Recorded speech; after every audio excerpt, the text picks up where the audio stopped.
All right, let's talk about some things that can happen and what to do if your rankings take a tumble. We're going to talk a lot about links, but of course, everything that we've covered above applies to this. But there are some things that can happen that can have a little bit of an outsized effect, mistakes, errors, technical problems that can be addressed and rankings can recover. So let's go through some of these. And first off, you have to have tracking in place and pay attention to this stuff over time and develop a sense of what's happening if you're really going to be able to assess problems quickly when they come up. And they'll always come up. There are always fluctuations with organic traffic programs. The key is understanding what's happening so you know what to do about it. So using some tracking, having something in place where you're monitoring your rankings. One that I really like, we use Semrush a lot, Moz Pro, Ahrefs is good. One I like for its simplicity, not always its accuracy, but its simplicity, is just the SPY-FU sum of ranks. It's just a simple score of, hey, you're up or you're down. And to me, that simplicity is helpful. And the fluctuations the ways that it varies against Semrush are typically not a big deal, nothing strategic. And so sometimes that report to me is the best report. But yeah, any of these tools that you can use to track and see things and develop a sense of what's happening over time, they're going to be important because they're going to help you pinpoint the time frame of a rankings change and whether it was possibly caused by something that you did internally, a choice you made, or something that happened externally, a Google algorithm change, for example. So that's why it's really important to track. All right, let's talk about some things that are important penalties. These are some of the big things that can happen. If you move in a direction of doing some of these things and, you might have to undo it or fix it. And there's so many different ways that this can happen as you get aggressive and start trying new things, thinking something's a good idea, but it was a little bit, not necessarily black hat, but what we call gray hat SEO from, kind of the terminology of the old days. But yeah, buying links, that's a real dangerous thing. Next up, excessive reciprocal links. Their patterns and even link exchanges are kind of tough because Google, they're really good at just spidering out and figuring that stuff out. They can kind of see what everybody's doing because it's their site. They can do what they want. If we want to be in the index, it's up to them to make their decisions about how they want to evaluate authentic value and inauthentic value being created with inbound links. Another one is duplicate content. Or duplicative content in different languages. Sometimes these systematic things can happen with things like just the addition of a plugin or a change in how you're setting up your URLs for your main product or services pages. These can often lead to two different URLs that both resolve to the same page. Well, Google sees that as two pages with the same content. Similar thing with plugins, like language plugins. Sometimes these can create just a sort of a spalling effect of URLs that don't necessarily add new value. Another one is overusing an H1 tag as opposed to fitting in with a structure that uses maybe an H1 and then an H2, a few of those, and some H3s scattered in there.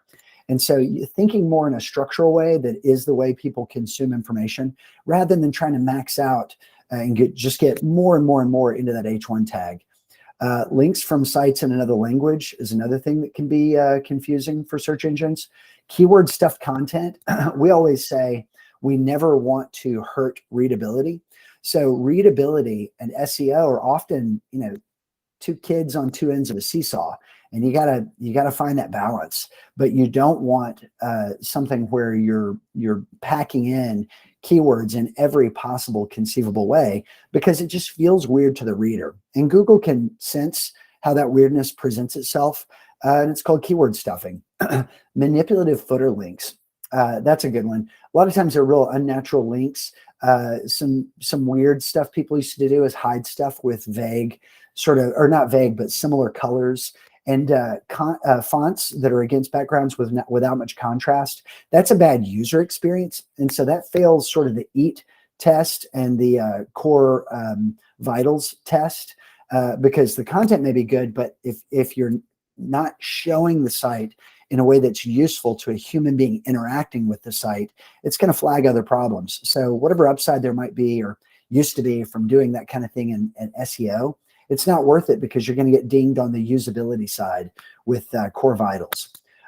Poor website times, just slow pages or elements not feeding in. This can be caused by a couple of different things. Hosting, the quality of your hosting, also just the quality of your code. If you've got big, heavy, bulky code, that's going to be a problem. Another thing is pulling in elements from other servers into your page. So your page is being served out, it's HTML, and then it's pulling in assets. Those assets could be images, multimedia. It could also be hosted fonts or scripts that are being pulled in from other sources. And so if those things aren't all clicking pretty fast, it's a real problem for your page speed. Keywords as a domain name. I like domain names that have some keywords in there, but anything that just feels like, they're just throwing out another hook in the water. This was like actually not a bad tactic 15 years ago.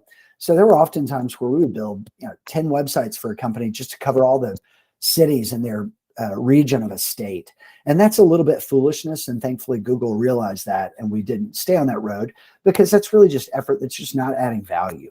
Another one is paid links coming in from your site. So having links where you're clearly being paid to provide a link off site, those hurt you. So you don't want to get into that stuff. It's small ball, and it's not really worth it for companies that are serious about their placement in search engines and their organic traffic growth. And then we've got a lot more on the list, but a lot of it can be summarized into scan your site, find the errors, and make a punch list. Next step is design. If the user experience is not a good one, Google's going to see that. There are a lot of things that we've covered with Core Web Vitals and other areas of this page where if it's not easy for someone to find what they're trying to achieve, they're going to do one of two things. Either they're going to exit the page by just closing, or they're going to hit a back button. If they're hitting that back button, they're going back to Google. They're saying, hey, it was just too much trouble. I didn't get an answer for what I was trying to do on that website. This is often the case when it's difficult to find a phone number on a website and they're digging around and they can't find it. And they're like, forget this. Can't find them. Go with somebody else. So getting a phone number, being available, it's kind of silly to me to bury a phone number and think of the internet as some way to streamline inbound contact. Let the sales team filter through that stuff. Find some other way to do it. Use some reception services. There are ways to solve that. But whatever the customer, whatever the prospect, whatever the audience is trying to achieve, you want to get that stuff served up to them as quickly as possible. Another way that this happens that's bad is burying the services and the products, not having the most important things that you do up front and center.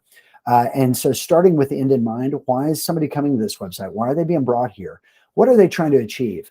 And finding those 3 to 5 things the most that they're trying to achieve and focusing all of your homepage content on that relationship building opportunity, that's going to be way better.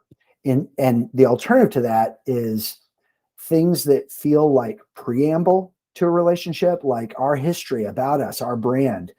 At the end of the day, these days, nobody cares. They're not impressed. They're not impressed with the history, the black and white photos. Bury that stuff. Figure out what people are coming to you for and put that front and center. And it may be your services, but it may not be. It may be that your services meet an indirect need and you need to have a little bit of an interstitial statement of the value that you're offering. But what people are generally trying to do when they come to a website is get information or solve a problem. And so you got to push that front and center. And this is really, really key to good SEO. All right, we talked about site speed. Another one is content issues. We talked about that. And I'll add another one. Google Trends here is a really good way to find out where people are looking, how they're thinking. It's a nice little tool instead of alongside keyword research because it's just fun. It's fun to see how are people thinking about it? How are they phrasing it?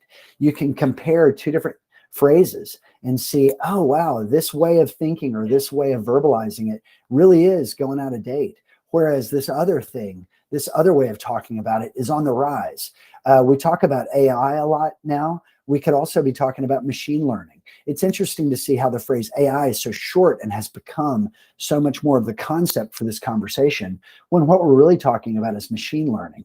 Artificial intelligence as a phrase really assumes sort of consciousness, but really we're talking about machine learning. So the phrase should be machine learning. So using Google Trends is a good way to understand how is the market verbalizing its questions, its curiosities, its problems that it needs to solve, and then orienting your content around those pain points. And if you do that, That's going to help. And that's always going to be the key, not just for when there's a drop in rankings, but for when you're doing anything to gain more traffic from search engines through organic search growth.